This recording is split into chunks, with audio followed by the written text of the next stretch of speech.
தற்போதைய அண்மை செய்தியை பார்த்துக் கொண்டிருக்கிறோம். தொடர்ந்து போராட்டத்தில் ஈடுபட்டு வந்த இடைநிலை ஆசிரியர்கள் தங்களது போராட்டத்தை வாபஸ் பெற்றிருக்கிறார்கள். அண்மை செய்தியாக பார்த்துக் கொண்டிருக்கிறோம். சமவேளைக்கு சம ஊதியம் உள்ளிட்ட கோரிக்கைகளை முன்னிறுத்தி தொடர் போராட்டத்தில் ஈடுபட்டு வந்த இடைநிலை ஆசிரியர்களினுடைய போராட்டம் வாபஸ் பெறப்பட்டிருக்கிறது. அண்மை செய்தியாக பார்க்கிறோம்.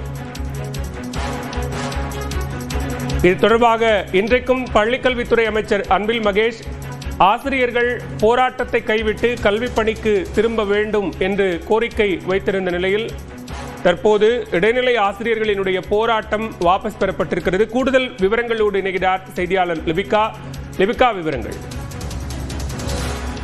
பாலவேல், இடைநிலை பதிவு மூப்பு ஆசிரியர்கள் சம வேலைக்கு சம ஊதியம் என்ற ஒற்றை கோரிக்கையை முன்வைத்து தொடர்ந்து சென்னையை பொறுத்தவரை பல்வேறு இடங்களில் பல கட்ட போராட்டங்களில் ஈடுபட்டு வந்தார்கள். குறிப்பாக இன்றைய தினம் 37வது நாளாக 500க்கும் மேற்பட்ட இடைநிலை ஆசிரியர்கள் இந்த போராட்டத்தில் ஈடுபட்டிருந்தனர். இந்த நிலையில் இன்று காலை பள்ளி கல்வித்துறை அமைச்சர் அன்பில் மகேஷ் பொய்யாமொழி இடைநிலை ஆசிரியர்களுடைய கோரிக்கையை ஏற்று அதற்கு மூவர் கொண்ட குழு என்பது அறிக்கையை வெளியிடுவதற்காக அமைக்கப்பட்டிருக்கின்றது. அந்த குழுவானது விரைவில் அறிக்கையை சமர்ப்பிக்கும். அதன் அடிப்படையில் அந்த கோரிக்கை நிறைவேற்றப்படும் என்பது குறித்து ஆலோசிக்கப்படும் என்ற ஒரு அறிக்கையை வெளியிட்டிருந்தார்.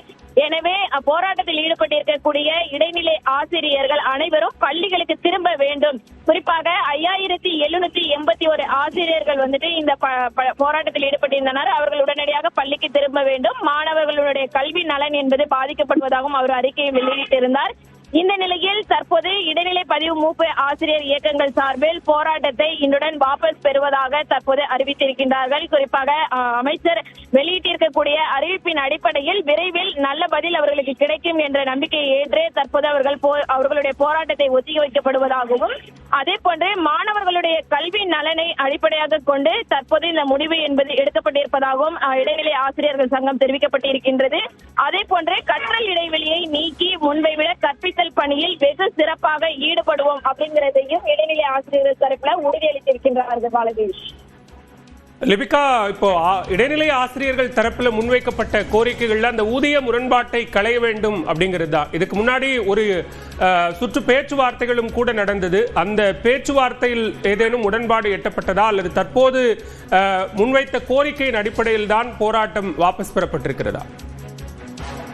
கண்டிப்பா இதற்கு முன்பு துறை சார்ந்த அதிகாரிகள், அதாவது பள்ளி கல்வித்துறையினுடைய இயக்குனர் மற்றும் தொடக்க கல்வியினுடைய இயக்குனர் மற்றும் அமைச்சருடனுமே பல கட்ட பேச்சுவார்த்தை என்பது நடைபெற்று இருக்கின்றது இடைநிலை ஆசிரியர்களுடைய சங்கம் சார்பில்.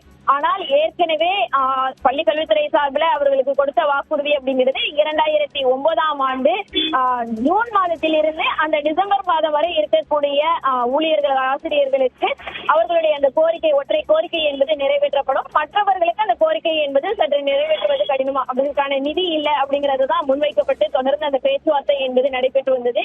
இந்த நிலையில் தற்போது அதே கோரிக்கை தான் தொடர்ந்து நீடிக்கின்றது. இடைநிலை ஆசிரியர்கள் தரப்பில் ஒற்றை கோரிக்கையான சம வேலைக்கு சம ஊதியம் அப்படிங்கிறது அனைத்து தரப்பு ஆசிரியர்களுக்குமே, அதாவது எந்த வருடம் இல்லாமல் அனைத்து வருடங்களில் இருக்கக்கூடிய ஆசிரியர்களுக்கும் வழங்க வேண்டும் அப்படிங்கிறது தான் அவங்க முக்கியமா வைக்கப்பட்டிருக்கின்றது. அதன் அடிப்படையில தான் தற்போது போராட்டம் நடைபெற்றிருக்கக்கூடிய நிலையிலும் ஒத்திவைக்கப்பட்டிருக்கின்றது. விவரங்களுக்கு நன்றி லிபிகா.